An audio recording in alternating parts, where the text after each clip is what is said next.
Verse 1, This know also, that in the last days perilous time shall come.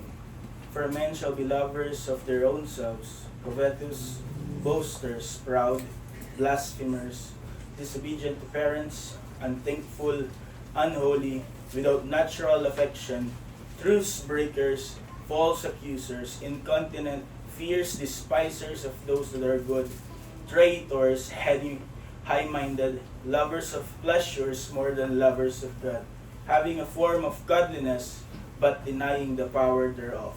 From such, turn away. Purihin po ang Panginoon sa pagbasa ng kanyang salita. Mari na po yung magsiupo. Kung hindi pong naalala, tayo po ay may serye na pinag-aaralan pagka ako po ang naatasan pag mangaral ng evening service. Ito po yung ating Knowing Us, the Knows of Us, kung saan sa ating patuloy na pagsaliksik po ng kalooban ng Panginoon para sa atin, natin po inaalam yung mga bagay na hindi dapat tayo, mga bagay na wala po dapat sa atin. So ayan po, simulan ko sa isang kwento. Meron daw po isang lalaki kung saan ay kasama ng kanyang pamilya ay pumunta po sa photo studio. So nais po nila yung magkaroon po ng large family portrait. So ang maniniyot, yung photographer po ay marahan, maingat. Yung kanya pong pag-guide sa kanila kung paano magpo-pose, kung ano magiging pwesto, at ganyan din kung paano niya po kunan yung mga larawan. So ginawa niya po sa gitna yung mag-asawa, yung ama sa kanan, katabi niya po sa kaliwa yung kanya pong asawang babae, at ang kanilang mga anak po ay nakapaligid sa kanila. So nagkumuha po ng maraming mga larawan po yung photographer, at kanya po ipinakita doon sa ama. So nung tinitignan na po nung tatay yung mga larawan, ay napasimangot siya. So kaagad po nagtanong po yung photographer, sabi niya, "Sir, ano pong problema?" Sabi nung tatay, "Tingin ko hindi mo kinuha yung maganda kong anggulo eh. Parang lahat ng mga larawan hindi maganda yung kuha." So sabi po ng photographer, "Sir, kinuhan ko po lahat ng anggulo. Hindi po yung anggulo yung problema." Sa problema daw po, hindi talaga magandang lalaki yung tatay. Pinaliwanag ko po. So yun po. May kita natin doon yung isang katotohanan na yung lalaking yun, sa kabila po ng madaming larawan na kinuha at marami siyang kasama sa larawan na yun, sa sarili niya lang siya nakatingin. Lahat ng larawan ay hindi naging maganda sapagkat sa tingin niya, hindi maganda yung kanyang itsura. Di ba ganun din tayo pagka nag-groovy tayo eh. Ang ganda ng kuha ng mga kasama natin, pero pagka tayo nakapikit, ulit! Delete mo yan! Ito po ay isa po itong nakakatawang mga kaganapan sa buhay. Ngunit ito po ay nagpapakita ng katotohanan po ng ating tendency to look to ourselves, to focus on ourselves. Walang problema for us to recognize yung ating sariling mukha. But again, it reveals the tendency that something exists in human hearts. Ano po ang natural nating unang iisipin? Sarili natin. Ano ang ating po proteksyonan? Ang ating sarili. We naturally promote ourselves. We naturally put ourselves first. Sabi nga raw po ng isang pastor, sa kanya raw pong iglesia na pinangangaralan, ang pinakamahirap, pinakamatigas daw na ulo ng miyembro na kanya pong kailangang i-deal with, ay lagi pong kuma-attend ng service. Hindi daw po nakakamiss ng prayer meeting. At sumasama pa daw sa kanya sa pag-uwi. At lagi niya raw nakikita tuwing umaga pag umarap siya sa salamin. Sapagkat if we are honest, the most difficult person we have to deal with every day is ourselves. Yung ating yabang, yung ating pagiging makasarili, our desire for recognition, yung ating pagnanais ng ating comfort, yung ating hunger for praise para tayo purihin, our determination to have our own way. Ang pinakamahirap na mga laban po sa buhay Kristiyano are not often against enemies outside us, but against the self within us. Kaya yun po ang simula ng naging parte po nito ng liham po ni Apostol Pablo.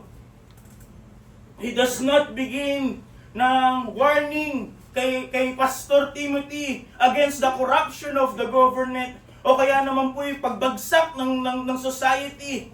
Hindi niya rin po siya winarn about the wickedness of the culture. Ano po ang start ng warning of the Apostle Paul about the perilous times? He begins with the human heart. Notice with me kung paano niya po sinabi, "This know also that in the last days perilous times shall come." Ano po ang una niya pong binanggit? "For men shall be lovers of their own selves." Ang mga tao sa mga huling panahon, peligrosong panahon, ay magiging maiibigin sa sarili. And yet, the modern world, sa psychology, sasabihin po nila, that's the man's greatest problem. Hindi niya minamahal yung sarili niya. Kulang siya sa pagmamahal sa sarili. But the scripture says the exact opposite. Ano po sinasabi? Hindi lang po ngayon. Marahil ngayon natin nararamdaman dito sa ating bansa. But for decades, the Western culture have ingrained to people that self-love is the cure. Ngunit ano po sinasabi ng kasulatan? Self-love is a disease. The world says self-love heals relationship. Pag may problema kayo sa inyong mag-asawa, kulang ka sa pagmamahal sa iyong sarili. But the scripture says self-love destroys relationships. Ang sabi po ng mundo, self-love ay ang daan para ikaw ay maging tunay na maligaya, tunay na masaya. But the scripture says self-love is one of the defining marks ng kaugalian ng mga tao ng mundo in the perilous times.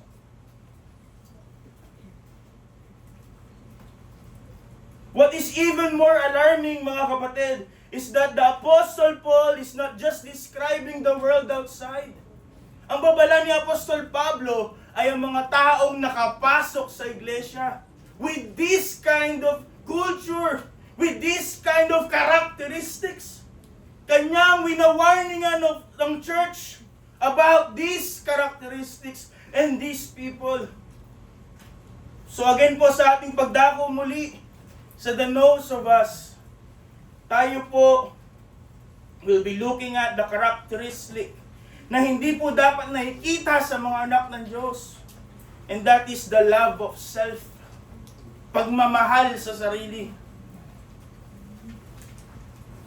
At sa ating pag-aaral, may kita po natin na ang pagmamahal sa sarili ay hindi po isa lamang sa mga mali, mga kasalanang karakteristik ng peligrosong panahon ngayon.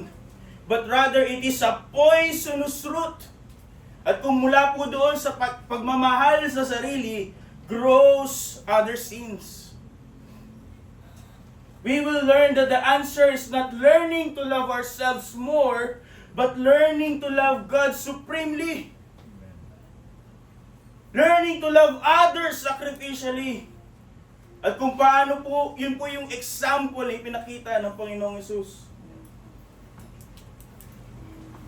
So sa una po nating punto sa ating pagtignan, the perversion of this love. The perversion of this love.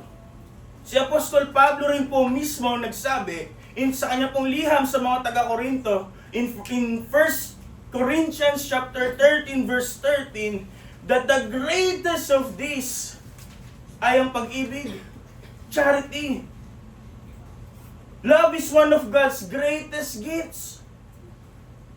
Tayo po ay inutusan to love God above all and to love our neighbors as ourselves. Ang mga miyembro ng iglesia ay inutusan upang mahalin ng isa't isa. Ang asawang lalaki inutusan upang mahalin ang kanyang asawang babae, kagaya ng pagmamahal ng Panginoong Jesucristo. We are even commanded to love our enemies. Sapagkat ang biblical love reflects God Himself. Ngunit bakit po version ng pag-ibig na ito. Hindi po ang problema ay nasa pag-ibig. Ang pangpaproblema po yung focus, the object of this love. Love becomes corrupted, mga kapatid, if it is directed toward the wrong object. Bakit ito nagiging perverted? When self occupies the place that belongs to God alone. Ang Diyos dapat ang iniibig. Ngunit kung ating iniibig ay ang ating sarili, this is a perverted kind of love. Isang klase ng pag-ibig na hindi dapat nakikita sa mga Kristiyano. Instead of loving God supremely, ano po ang pinapakita ng mga taong ito? They love themselves supremely. Kaya hindi nila kayang magsakripisyo para sa Diyos. Sapagkat they value their comfort more. Instead of serving others sacrificially, he serves himself relentlessly. And instead of living para sa kaluwalhatian ng Diyos, ano po ang pinipili ng isang self-lover is to pursue his own glory. And this is precisely, mga kapatid, ang pinapakita, nilalarawan ni Apostol Pablo. Ang problema po ay hindi ang pag-ibig. The problem is not that men love, hindi dahil umiibig ang tao. Ang problema po ay dahil mali ang tuon at mali po ang focus, mali ang object ng pag-ibig ng tao. Ang disenyo po ng Diyos, ang pag-ibig po ay pataas toward God. Ngunit ano po ang ginawa ng tao from the time of Apostle Paul, at higit lalo na sa panahon natin, their focus is upon themselves and themselves alone. At kaya ano po ang nangyari? One of God's greatest gift, which is love, has been man's most destructive sin. So notice yun, mga kapatid, the forecast of this love. Sabi po ni Apostol Pablo kay Timothy, "This know also that in the last days perilous times shall come." Ito po ay hindi espekulasyon. Hindi po ito statistically sound theory ni Apostol Pablo. Bagkus ito po ay isang propesiya. The Apostle Paul is not suggesting na maaaring ito ang maganap, but he is declaring that it will happen. At mas relevant, mas kita ito sa panahon natin. Ang mga salita pong last days o mga huling araw, kung inyo pong babasahin, i-note nyo po sa inyong mga talaan, sa Hebrews 1:2, ito po, ang sabi po ng writer of Hebrews, na ang pinapahiwatig of the last days, ay nung panahon pong nakausap, that the Son of Man had spoken unto us sa kanila. Yun po yung parte ng last days, where the last days has started. And sabi po ni Apostol Pedro, in Acts 2:16 to 17, nung sa Pentecost, na kanya pong dineklara yung propesiya ni Prophet Joel concerning the last days, kung saan kanila pong natanggap ang kapangyarihan ng Banal na Espiritu. The apostles at this time, sa Biblia po, nung sinulat ni Apostol Pablo, nung panahon ng Pentecostes, nung panahon po na kanilang nakasama ang Panginoong Jesucristo, are the last days. The last days were the time that Christ, yung first advent ng Panginoong Jesucristo, up to His second coming. At ano pong description ng Apostol Pablo sa mga panahon na ito? Hindi lang po nila panahon natin. At kung panahon po nila may 2,000 taon na, at kanila pong tinatawag na ito yung mga huling araw, tayo po ay nasa mga huling oras ng huling araw. At ano pong description ni Apostol Pablo? Perilous, peligroso, mapanganib. These are dangerous, difficult, and spiritually hazardous days. At hanggang sa palapit ng pagbalik po ng Panginoong Jesucristo, these conditions na pinakita niya in verse 2 hanggang 5 will be more will be increasingly evident. Mas makikita natin sa panahon habang tumatagal yung mga characteristics na ito. So what is the danger na binababala ni Apostol Pablo? Hindi politika, hindi kultura, but rather spiritual. Satan's greatest attack against the church often comes hindi sa persecution from without, but through compromise and corruption from within. Ano po ang mga warnings si Apostol Pablo to the young pastor Timothy? He warned him about false preachers, false teachers, false doctrines, and ungodly living. At ito po yung naging threat some 2,000 years ago. Ito po yung pumapasok, nasisimulang pumasok. Binabalaan ni Apostol Pablo si Timothy about these perilous things na pwede mangyari sa iglesia. And is it not the reality of the world we live in? That's why the Apostle Paul warns the young pastor Timothy of the dangers characterized by the age in which we live. Hindi lang sa panahon na sila po'y nabubuhay, ngunit hanggang sa atin. So notice next mga kapatid, the foundation of this love.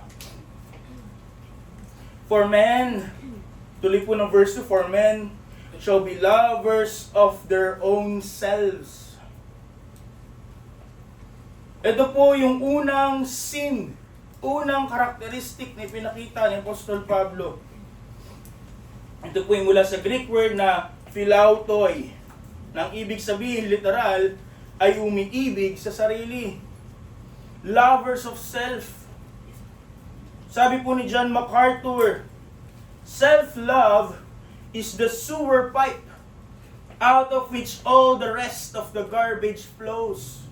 Kumbaga, merong malaking tubo o kaya estero na yun po yung self-love, pag-ibig sa sarili. At ano po ang binubuga niyon nun? Basura. Maruming tubig. At yun po ang pagmamahal sa sarili, sabi po ni Pastor John MacArthur. Kaya ito raw po ang inuna ni Apostol Pablo sa kanyang list. Hindi po ito listahan ng iba't ibang kasalanan, but rather katulad po ng fruit of the Spirit. Ito po yung root. Ito po yung puno. At mula po dito sa pagmamahal sa sarili, outsprings other sin. Self-love is the root. At ang mga sumunod po ay kanyang bunga. Ang pagmamahal po sa sarili ay hindi po bago. Hindi lang sa panahon natin. Hindi lang po sa panahon nila Apostol Pablo. But it is rooted in the first sin in the history of heaven.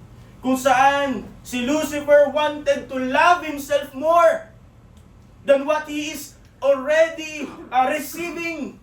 Lucifer decided to exalt himself, itaas yung kanyang sarili. He wanted to be esteemed. He wanted to be in a place na masigit kung nasan siya. What he wanted is to be above God's appointed place of him. At hindi po ba ganun din po ang temptation kay Eva? Ginamit din ni Satan the same sin. Pinangako niya kay Eva sa pamamagitan ng kanyang pandaraya that Eve will be like God. Mas mataas sa kanyang kalagayan. She could be in a place better than where she is. She could love herself more. She could be esteemed. And since that moment, lahat po ng mga tao na naging nagananggaling kay Eva at Adan had inherited the same corruption. Lahat po tayo ay may tendency na pagmamahal sa sarili. Napaka-ridiculous pakinggan natin sa panahon nito. Sapagkat secularly we hear, we read in our timelines, we hear yung mga sinusundan nating mga tao na ito ang dapat nating ipamuhay. Pagmamahal sa sarili. But Augustine captured the reality ng kanya pong sinulat. Two cities have been formed by two loves. The earthly city by the love of self, even to the contempt of God, and heavenly city by the love of God, even to the contempt of self. At lahat po ng mga tao is governed by either one of this love. Either ang sarili ang ating pinipiling mamuno sa ating sarili, o inahaya natin ang Diyos ang mamuno. It's either we choose to love ourselves more than anything else, or we choose to love God above all else. It's either sarili ang nakaluklok sa ating trono, o ang Diyos ang nakaluklok sa trono ng ating puso. So notice next po mga kapatid, the fascination and the fatality of this love. Bakit parang hindi tayo makapaniwala na pinagbabawal ng Diyos mahalin ang sarili? Because it is so attractive. Our culture have bought to this idea that everyone should love themselves. Why is it so attractive? Why is it so fascinating? Sapagkat it tells the sinner exactly what they want to hear. Ano po ang tinuturo ng kultura po natin? Ang problema ng tao ay mababa yung kanyang tingin sa kanyang sarili. And that the solution of it is to have greater self-love. Ano po sinasabi ng kultura ng mundo? Ano po tinuturo ng kultura natin ngayon? Nakulang tayo sa pagmamahal sa sarili. Na kailangan mo pang mahalin pa ang sarili mo. Ngunit ano po ang tinuturo ng Biblia? The exact opposite. Ano po ang pinapakitang problema po mula sa Biblia in a biblical perspective? That man's problem is not that he thinks too little of himself. Ano po ang problema ng tao? Is that he thinks too much of himself. At ano po ang ino-offer ng kultura? We already think too much of ourselves. At ano po ino-offer ng kultura po natin ngayon? Kulang pa. Ang katotohanan po yung mga makasalanan na hindi po nangangailangan ng self-exaltation. Ano po ang kailangan ng mga makasalanan? Pagsisisi sa kasalanan. But we live in a culture na kanilang tinatapalan, pinapababaw. As if ninonormalize sa mga kasalanang ito. Man does not need greater confidence in himself. Ano po ang kailangan ng tao? No faith in himself, all faith in Christ and Christ alone.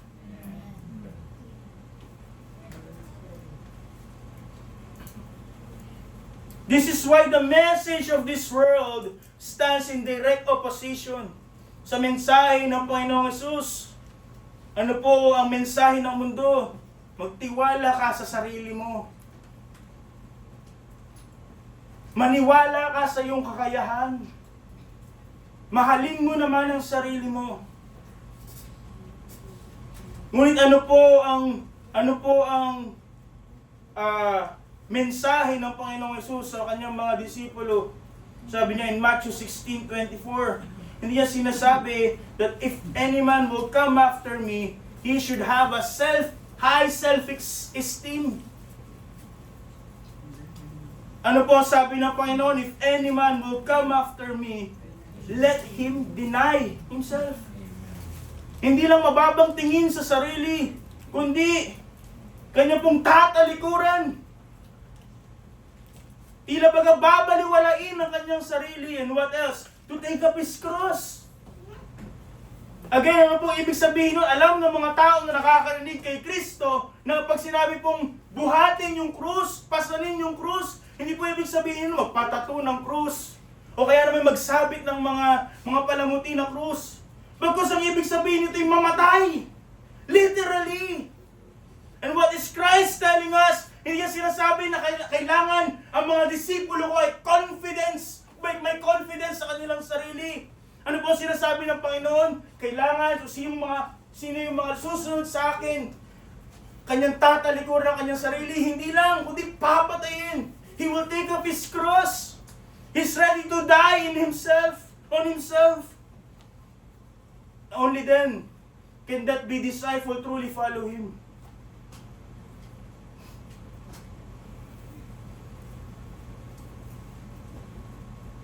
Self-love is not merely fascinating. Sapagkat tinatakpan nito yung tunay na kalagayan ng tao. Ang katotohanan po, it is fatal. Napakadelikado. Para isipin ng tao siya'y kaibig-ibig. Na ang katotohanan po siya'y karumal-dumal. Hindi niya iisipin na kailangan niya ng takapagligtas kung ang kanyang tingin sa sarili kumpleto. Walang pangangailangan. That's why this is fatal. Kaya maraming iglesia ngayon, because of this thought, because of this practice, sa kanilang pong iglesia, sa kanilang buhay, ay meron pong destroyed love for God. Sapagkat hindi na ang Diyos ang kanilang niluluklok sa trono ng kanilang puso. It destroys love for others. Sapagkat bakit mo kailangang intindihin ng iba kung ikaw ay nakatingin sa iyong sarili? Ito po'y sakit.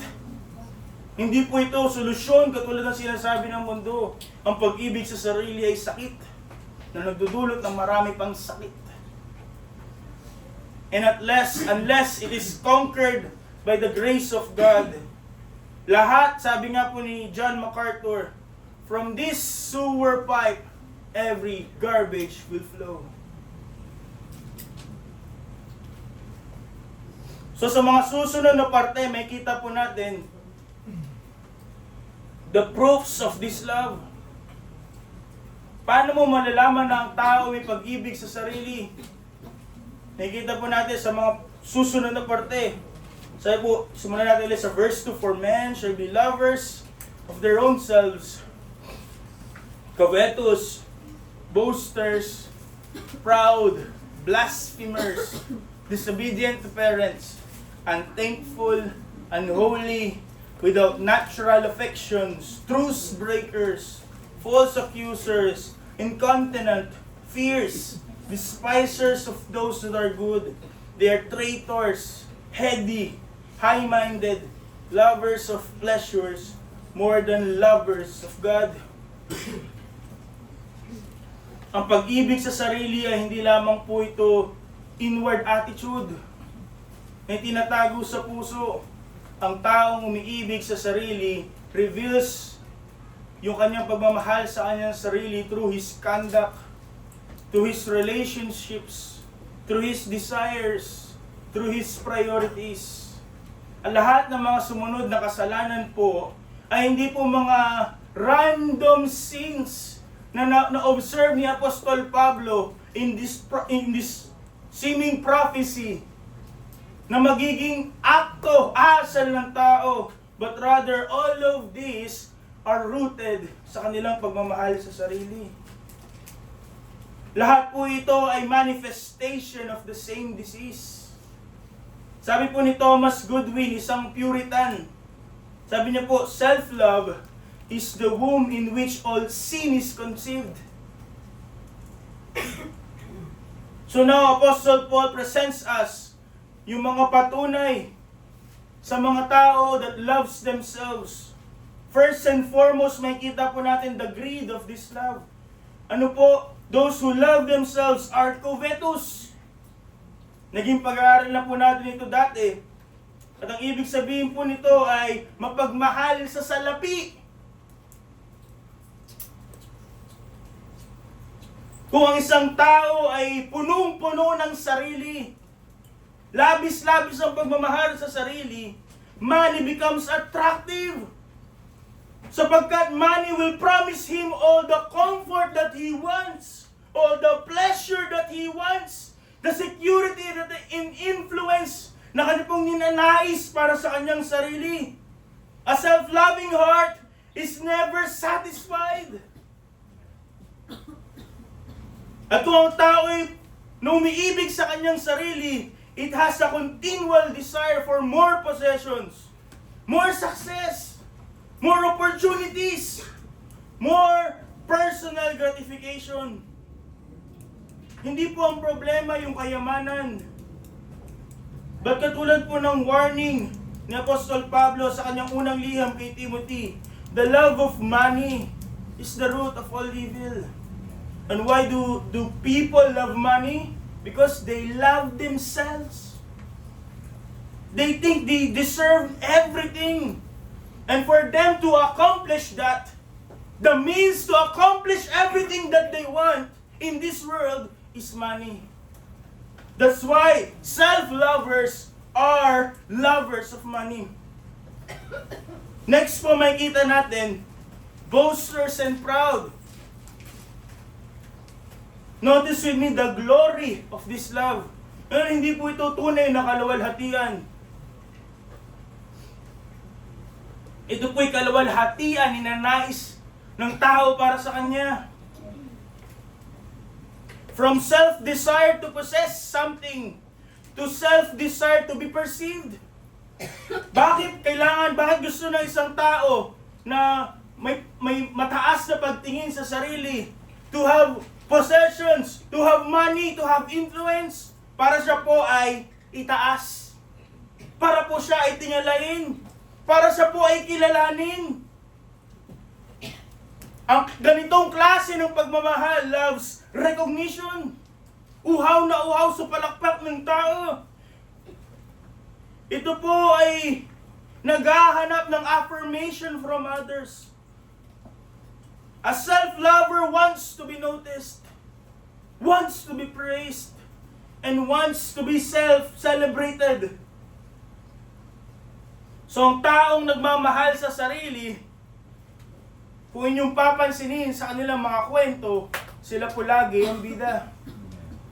In every success na kanilang na-achieve o naging parte po sila, lagi nilang i-attribute sa kanilang sarili. And if there are failures, they will attribute it to something else. Kasi mahirap. Kasi nanghula ng grade yung teacher, kaya ako bagsak. Kasi napag-initan ako, kaya ako tinanggal sa trabaho. But every success, kahit maliit yung kinontribute ng tao, because that person loves himself, kanya pong i-attribute yung success na yon sa kanya. Every accomplishment will become an opportunity upang itaas yung sarili. Every success will be a platform for self-exaltation. Kagaya po ng mga Pariseo, in the parable of the Lord Jesus, kung saan siya po'y nananalangin, siya po'y nasa templo, ngunit ano po ang laman ng kanyang panalangin?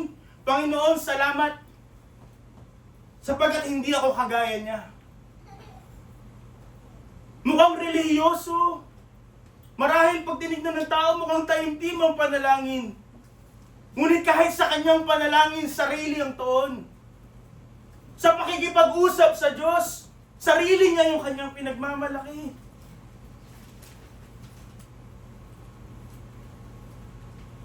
Kaya nga po napaka-delikado ng kapalaluan, sapagkat it can disguise itself so well.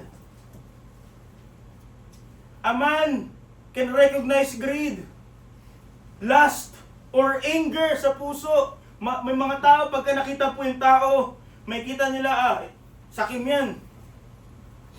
Meron niyang lust, magagalitin yan. Ngunit napakamahirap makita ng kapalaluan. May mga pagkakataong mahirap makita yung pride sa buhay. Sapagkat kahit ang mayaman, pwedeng maging mayabang. Ngunit kahit yung mahirap po, pwedeng maging mayabang din. Yung mga nagtatagumpay, pwedeng mayabang. Ngunit kahit po yung mga hindi nagtatagumpay, pwede ring magyabang.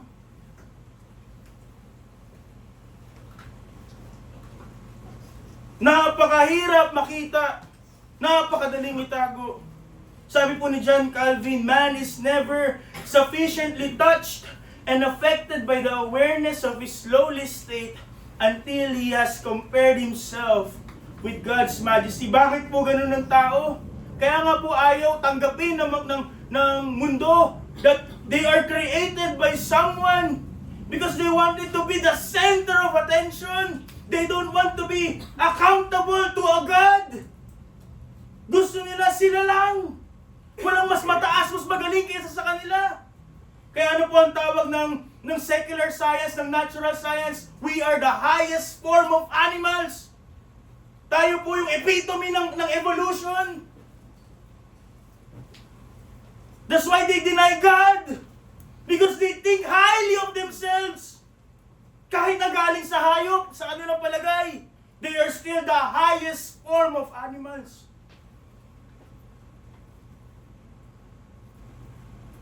Kaya nga po sabi ni John Calvin, kung hindi makikita ng tao yung karilagan, kagandahan, kaluwalhatian at kadakilaan ng Diyos, magpapatuloy siyang magiging mayabang.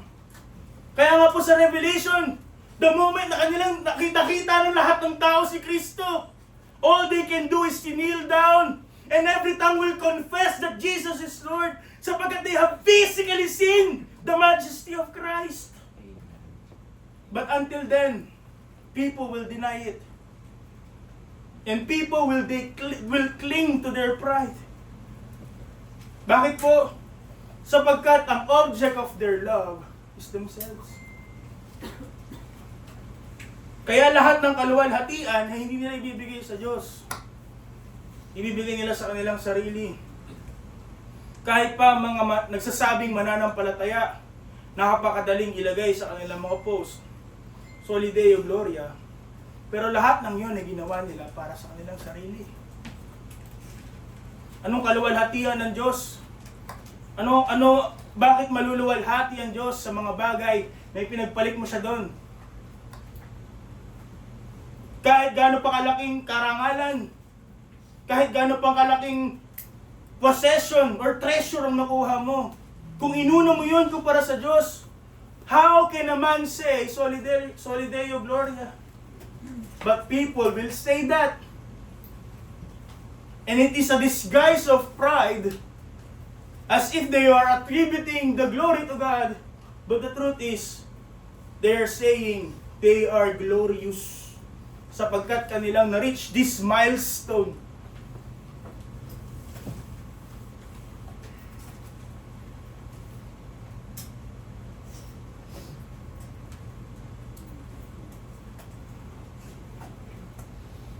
Boasting, mga kapatid, is a person who tells others about what he has done. While pride is expecting something that na kanya pong iniisip ay worth sa kanya. And this is the glory of this love. All glory na inagaw lamang. Not real glory, not lasting glory. So next we will see, mga kapatid, the grief. Ang pagluluksa, ang pighati ng pag-ibig na ito. So self-lovers are not just covetous, not just boasters, not just proud, but they are blasphemers. Oh, walang mag-i-amen na magulang. Disobedient to parents, unthankful, unholy.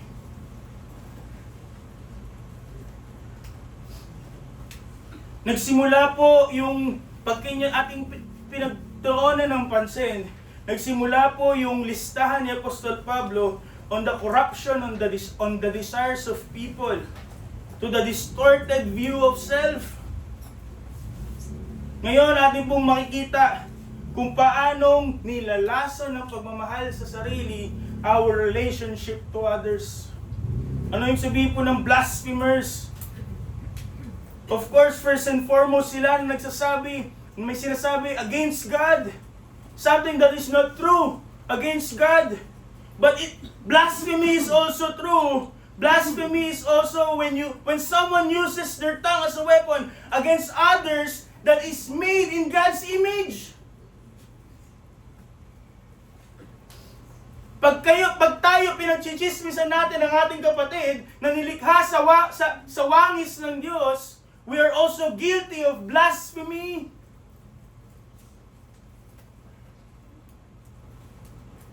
Ano po kinalaman nito in self-love? Because he loves himself so much, he is ready to tear down others upang kanyang itaas sa kanyang sarili. Yung tao na punong-puno ng sarili, lalabas po sa kanyang bibig. Ano po ang makikita? Pusong punong-puno ng sarili.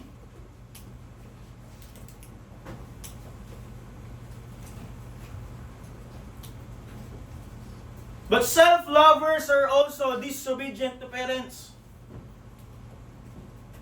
Kaya nga po, tama, lalo kung tayo mga Kristiyano, that we honor our father and mother.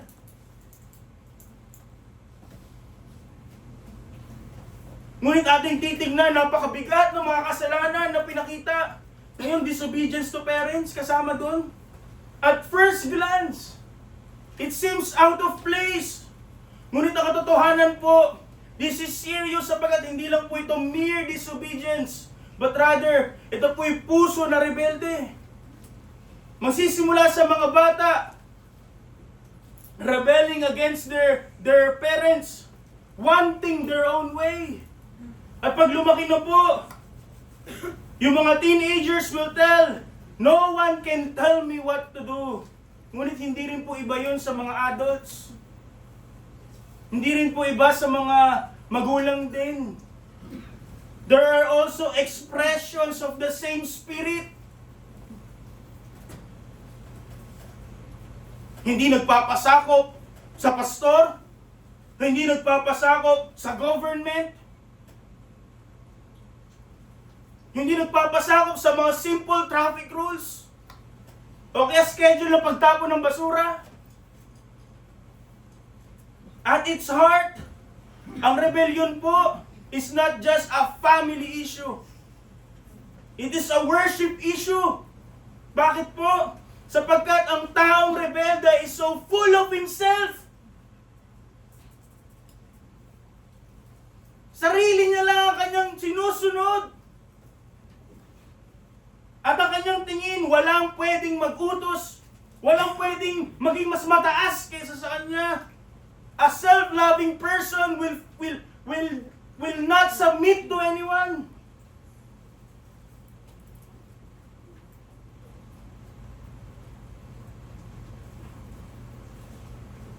That's why self-lovers ay hindi lamang po blasphemers and rebellious.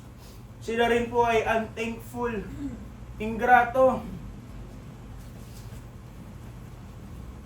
Paano po nagiging mapagpasalamat ang isang tao kapag kanya pong na-realize na hindi siya karapat-dapat sa bagay na natanggap niya? Ngunit kung ang tao po ay punong-puno ng sarili, ang kanya pong nasa isip ay kulang pa to, deserve ko to. Kaya nga naririnig natin yun ngayon. It is the spirit of self-love. Deserve mo to. Deserve ko to. Kaya napakaraming tao ngayon hindi marunong magpasalamat because deep in their hearts, kanila pong iniisip, kulang pa yan. Lahat ng tatanggap ko, karapat dapat ako. That's why these people are unthankful.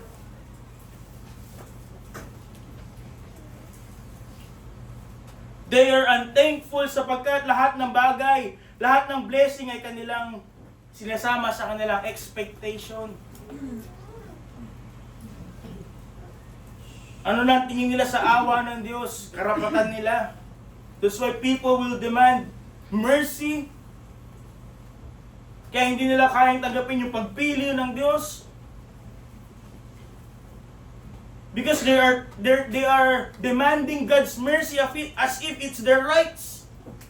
Lahat ng regalo galing sa Diyos, they think they are entitled to it.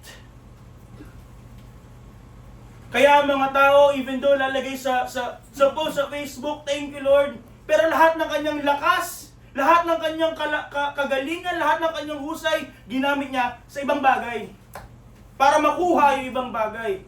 At ano yung post niya? Thank you Lord. Is that real thankfulness? Is that real gratefulness?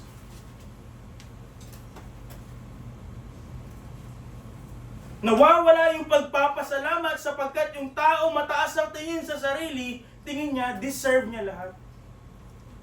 And finally, ano po yung isa pang description? Unholy. Unholy. When we talk about holiness, the question that comes to mind is, what pleases God? If our concern is holiness, ang iisipin ng tao, kung ano yung nakakalugod sa Diyos. But because self-lovers are lovers of themselves, sila ang focus, they are unholy because the question in their mind is not what pleases God. The question na ringing sa kanilang isip is what pleases them. Ano yung nakakalugod sa kanila? When we talk about holiness, ito po ay pag-conform sa karakter ng Diyos. And because they are self-lovers, ang satisfaction po nila ay nahanap nila sa kanilang personal na ninanais, kagustuhan.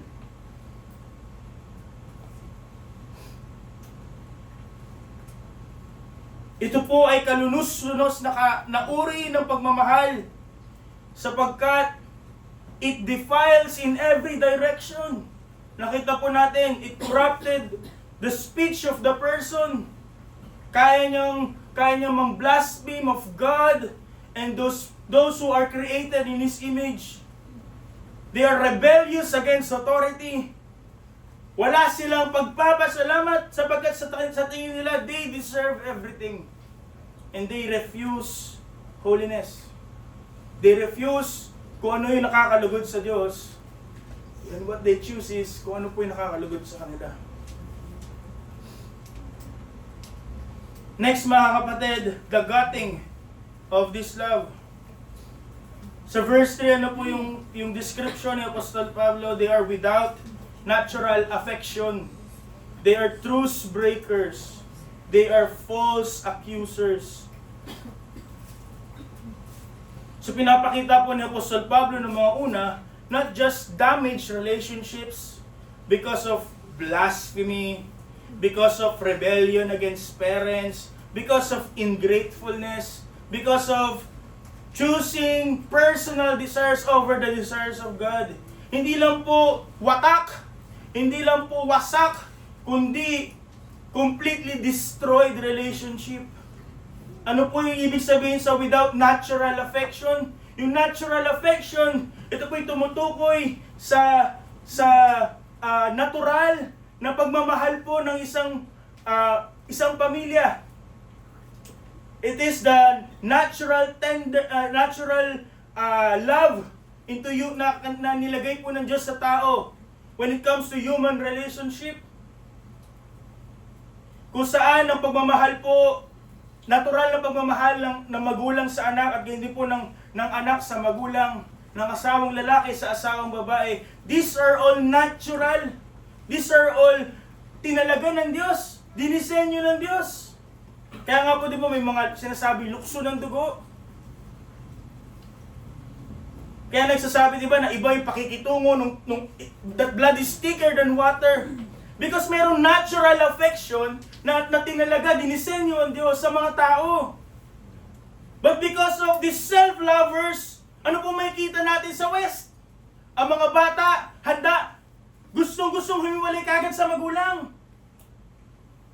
O kaya naman yung mga dapat magulang, ano po ang ginagawa? Pinapalaglag yung mga bata. Or the moment na sila po ay nag-decide magkaroon ng pamilya, anong ginagawa sa mga anak? Iniiwan sa daycare. That's not the natural design of God. So ano po nangyayari? May pamilya pero wasak, watak, hindi buo. At ganun po ang mga thinking of the self-lovers. Ano po yung sinasabi ng mga nagsusulong ng abortion? May body, may rules. Pag-ibig niya sa kanyang sarili. Na hindi niya iniisip, meron siyang human being in her womb na kanyang papatayin. But because she loves her body, then it's her right to do so. In violating the right of that life in the womb. At ano po ang punot dulo nun? Pagmamahal sa sarili. Bihira na may kita yung mga magulang handang magsakripisyo sa mga anak. Lalo po sa West. Lalo po sa Amerika, sa Europe.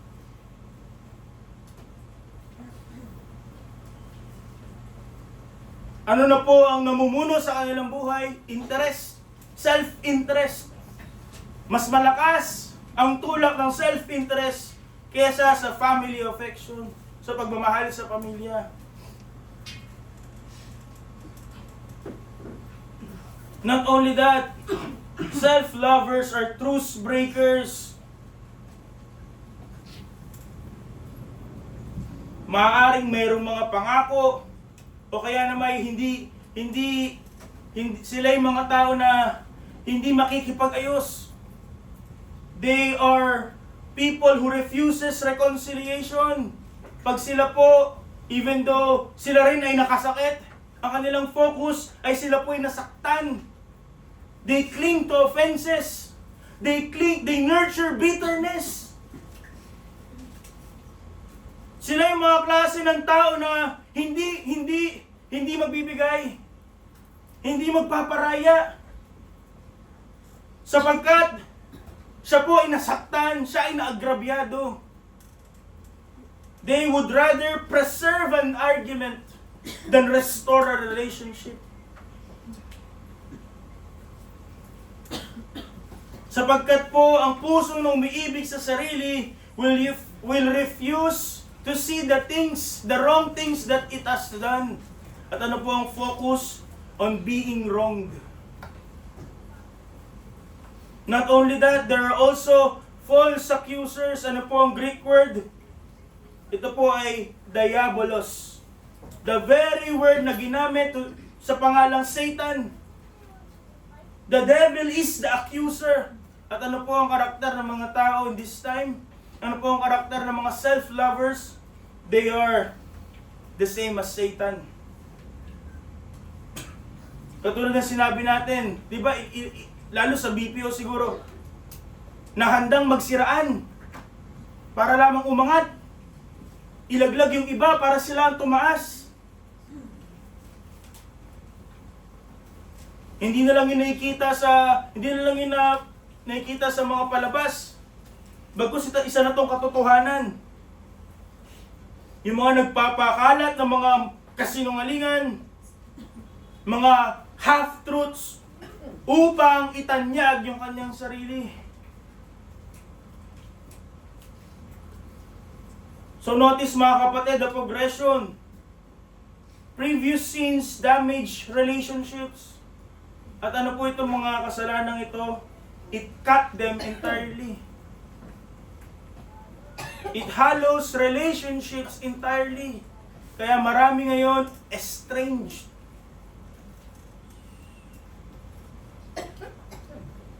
Sa papel na lang magkapamilya. Pero parang magkaibang tao. Parang mga estranghero.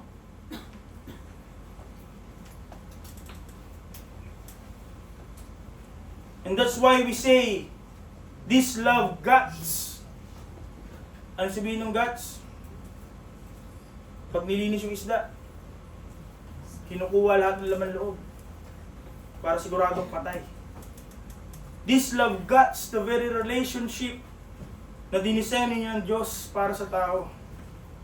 Dahil lubos ang pagmamahal sa sarili, other relationship cannot grow.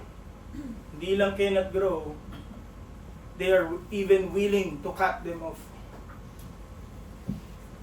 And the next po, the grossness of this love. Ano po yung mga susunod? Ano po yung mga susunod na description? Incontinent, fierce, despiser of those that are good. The Apostle Paul ngayon po has reached the final stages of moral decay na dulot ng pag-ibig ng tao sa kanyang sarili, labis sa pag-ibig sa sarili. Ano po yung salitang incontinent? Ito po ay tao na walang self-control. Ito po yung tao na yung kanyang desire ay kanya pong gagawin lahat upang ito po ay masatisfy. Yung kanya pong appetite, kanya pong gagawin ang lahat to be indulged. Yung kanyang cravings, gagawin niya lahat to be fulfilled. At ito pong tao ito, ang mga taong ito, they don't have restraint. Bakit po? Everything that they want, they will do, even at the expense of others, sapagkat ang pinakamataas na tao sa kanyang sarili ay ang kanyang sarili. Kaya nga po, ganun po ang mindset ng mundo natin. Follow your heart. Live your truth. Do whatever makes you happy, kahit pa sasabihin nila, kahit wala kang sinasagasaang tao. Hindi yun totoo.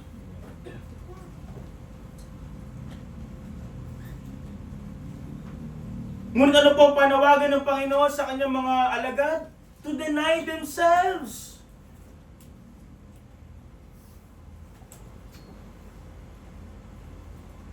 And if there is no self-control, fierceness follows. Ang ibig sabihin po nito ay description as something savage, something brutal. Ang mga tao po ay nagiging harsh sapagkat sa mga taong may pagmamahal sa sarili, they are harsh, cruel, and ruthless. Sapagkat the desires of others or others doesn't matter. Sino po ang importante sa kanila? Sarili lang. Oneself occupies the throne, lahat, everything is expendable. Lahat pwedeng palitan. Siya lang hindi. And the Apostle Paul concludes with the most alarming description. Ano daw po? Despisers of those that are good. Hindi po niya sinasabi na walang pakialam sa katwiran. Ito po ay direct opposite. Lumalaban sa tama. Pinaglalaban ng mali. Goodness becomes offensive. Kaya nga po nabalitaan niyo isang street preacher binugbog.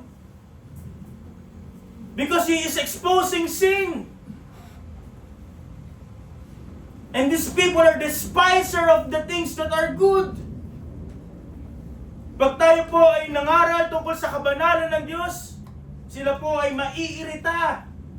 Sapagkat holiness exposes selfishness. Kaya nagagalit ang mga tao. They are angry of truth. Sapagkat hindi nila kayang tagalan ng katotohanan. Sapagkat pinapakita yung kamalian sa kanilang buhay. Instead of loving what is good, ano po sila? Self-lovers begins to resent what is good.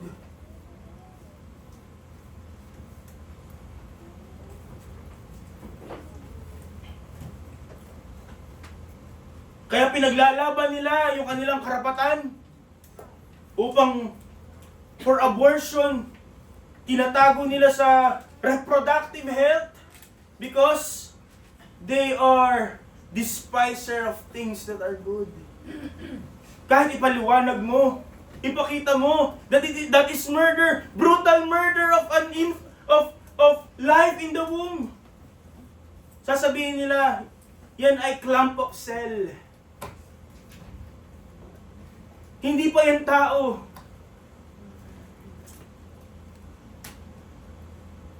Because they are despiser of the things that are good. Matatawa ka, magugulat ka, masushock ka, matatawa ka sa mga arguments nila. But the description of the Apostle Paul ay mas totoo sa panahon natin.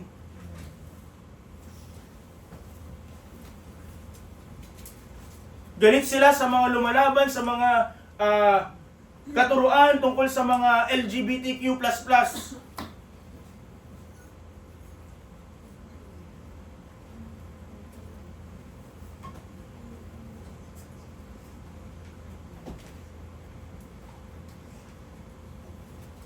Because that's who they are. Tama po yung description ni Propeta Isaiah in Isaiah 5:20. Sila po ay aba at tinatawag na tinuturing ang masama na mabuti at mabuti ang masama.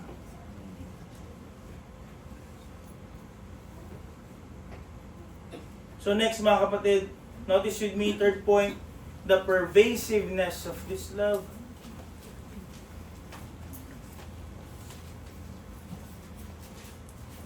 In verses 4 to 5, may kita po natin the most dangerous manifestation of this love. Karumal-dumal na yung mga nakita natin una, but this is the most dangerous manifestation of this love. The previous sins are troubling, but not surprising. Lalo sa panahon natin sapagkat this is a daily reality ng buhay dito, ng mundong ito. We expect people to be greedy, to be boastful, to be rebellious. But what is alarming to the Apostle Paul is that he is describing people, kasama nila in the congregation, who appears to be religious. The greatest threat to the church today, since then, is not always the opposition from outside. Hindi kailangan ng pag-uusig ng iglesia para ang iglesia po ay mas maliglig. Para ang iglesia po ay magkaroon ng problema. Ang pinakamalaking threat sa iglesia ay nanggaling sa loob. So notice the betrayal of this love. Ano po ang description? In these self-lovers, they are traitors. Traidor. Kung ang loyalty sa iba ay magiging dahilan para sa kanilang discomfort, they are ready to abandon others. And the greatest example is Judas. For 3 years, kanya pong sinunod ang Panginoong Jesus. Narinig yung kanyang turo. And he appeared to be true disciple sapagkat hindi po siya pinagkamala ng 11. And yet, nung pagkakataon, the opportunity came upang siya po ay to gain something. Kanya pong tinalikuran the 3 years with Christ for 30 pieces of silver. Next, we see the boldness of this love. Ano pong description? Heady.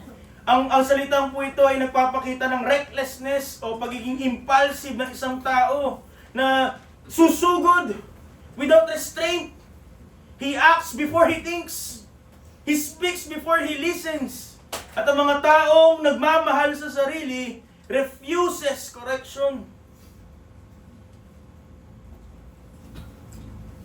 Again, they will not be asking ano ang gusto ng Diyos. Ang kanilang tanong is, what do I want?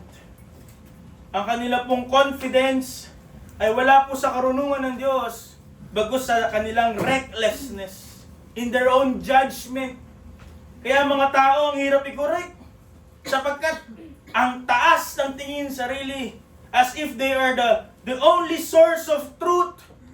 Yung kanilang pinaniniwalaan ang katotohanan, at hindi yun pwedeng baguhin ni naman. And the scripture had warned against this arrogance. Sabi po ng Proverbs 14:12, there is a way that seemeth right unto a man, but the end thereof are the ways of death. Kung saan ang marka po ng spiritual maturity ay ang kahandaan na maturuan, ang marka naman po ng pag-ibig sa sarili is reckless self-confidence. May desisyon siya, hindi siya magtatanong, hindi siya manghihingi ng advice. Pagtingin niya, panahon na, gagawin niya. And next, we see the description na high-minded. We see here the boasting of this love. Ano pong ibig sabihin nito? Ito po yung term natin sa Tagalog na malaki yung ulo. Puffed up, swollen, with inflated view of himself. Napakataas ng tingin sa sarili.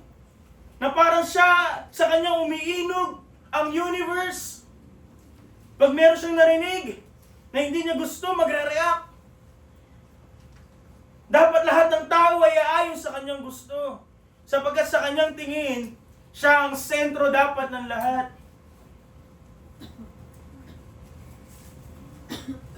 Hindi na siya na kontento na siya ang nasa trono ng kanyang puso. Gusto niya rin yung iba will follow what he wants. He wants to be exalted. Itaas, itanyaga, siya lang ang makita. And next, the bliss of this love. Ano po ang description ng Apostol Pablo? These self-lovers are lovers of pleasures more than lovers of God. And this is the heart of the issue. Hindi po yung pleasure ang issue, but the priority. Ano po sabi ng Apostol Pablo? Hindi niya po sinabi that they are lovers of pleasures and lovers of God. Bagkus sa kanya pong sinabi, they are lovers of pleasures more than lovers of God. Maaaring sinasabi nilang mahal nila ang Diyos, but they are not giving the love that God deserves. Their affections are disoriented, disordered.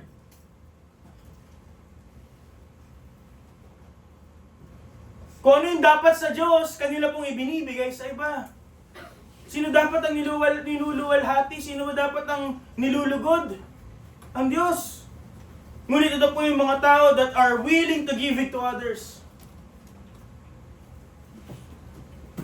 Kaya nga po sabi ng Panginoong Jesus, no man can serve two masters, for either he will hate the one and love the other, and despise the one and hold on to the other. Kung ang tao po ay nagmamahal sa kanyang sarili, hindi niya po maaaring i-claim that he loves God. He might love God to some degree, but he loves himself. Ang Diyos po, hindi po nakaluklok ang Diyos sa trono ng kanyang puso. Kaya ano po ang kanyang ninanais? Pleasure. Yun po ang ninanais ng taong ito. Instead of obedience. Pagka mahirap na, pag mahirap ng sundin ng Panginoon, bibitawan. Holiness becomes secondary. And devotion to God becomes optional. Ang gantong uri ng tao will choose comfort over commitment, convenience over sacrifice, at personal satisfaction over the glory of God.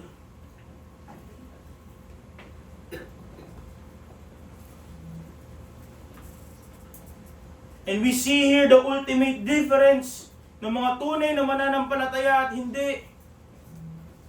Sasagot nila sa tanong na, sino ang iyong pinakamahal?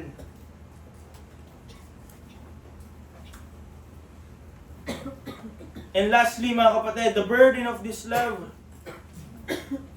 Ano po sabi ng Apostol Pablo? Having a form of godliness, but denying the power thereof. Hindi niya sinasabi yung mga tao nasa labas. We see here the exact people na dinidescribe ng Apostol Pablo. They are religious people with a hidden rebellion. Mga hypocrites. They possess the appearance of godliness, but without the power of it. Mukhang makadiyos. Kasamang umupo sa mahabang preaching. Kasamang umaawit, but have no power. These are the people profess sa kanilang bibig, pero walang possession of Jesus and the Holy Spirit in them. They are in activity, sila'y kumikilos, but there is no transformation sa kanilang buhay. Ano lang po ang meron sa kanila? Relihiyon. Ngunit hindi po relihiyon ang nakakapagligtas. A person needs to be regenerated. At ang lahat po ng ito ay panglabas lamang. At sa loob ay hungkag. Wala. Nada. And that's how the Lord Jesus Christ described the Pharisees. They are people na may musuleo. They are white sepulchres na napakaganda tignan. Mga musuleo, napakaganda tignan, napakagara. Baka mas maganda pa kaysa sa bahay natin. Ngunit ano po ang laman? Bulog. Namamatay. Mabaho. The outside appears to be clean. Mukhang karespeto. Mukhang banal. Sumasama sa mga worship gatherings. Mas maalam pa sa atin sa Biblia. At mukha silang devoted sa Panginoon.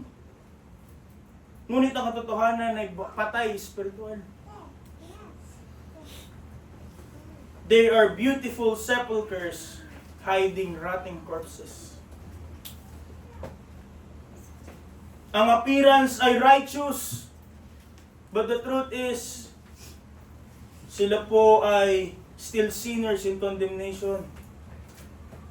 Mukhang nagmamahal sa Diyos, ngunit sarili ang tunay na minamahal. At ito po ang huling hantungan ng ganitong pag-ibig. Yung pag-ibig na laging sarili ang pinipili. Hindi po nahuhantong to sa nawawala na siya ng pagtitiwala sa Diyos. Hindi ito nakahantong sa outright sasabihin niya, hindi siya naniniwala sa Diyos.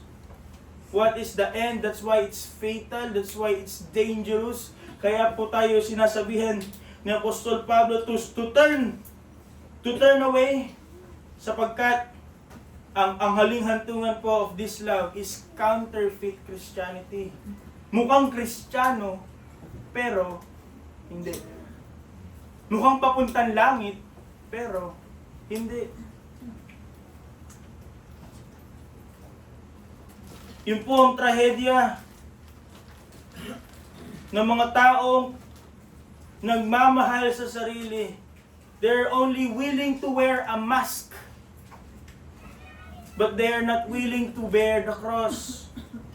They are willing to attend the church, to sing hymns, to quote scriptures, to even perform in the ministry. And yet, sila ang nasusunod sa kanilang sarili. Ano po ang utos ng Apostol Pablo sa atin? Timothy, in extension to us, from such, turn away. Bakit po? Let me conclude in this. Because the love described by the Apostle Paul is not the mark of a real, genuine Christian.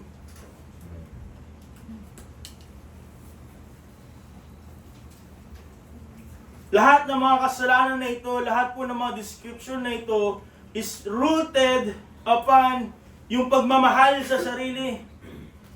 Yung pagluklok ng sarili sa trono ng buhay. Covetousness, pride, rebellion, ingratitude, cruelty, and empty religion. All begins when a man loves himself more than God. And yet, when the Lord Jesus Christ was asked about the greatest commandment, hindi niya po sinabing, love yourself. Never in the Bible is there a commandment na sinabi ng Diyos, mahalin mo ang iyong sarili. Ano po ang meron? Meron pong assumption that we do. Hindi inutos ng Diyos na mahalin ang sarili, but there is an assumption na ating minamahal ang sarili. Kaya nga po, unang-una po ang utos, the greatest commandment is to love the Lord our God with all our heart, with all our mind, with all our soul, with all our strength. At ano po yung second? To love our neighbors as ourselves. Because there's an assumption that we love ourselves.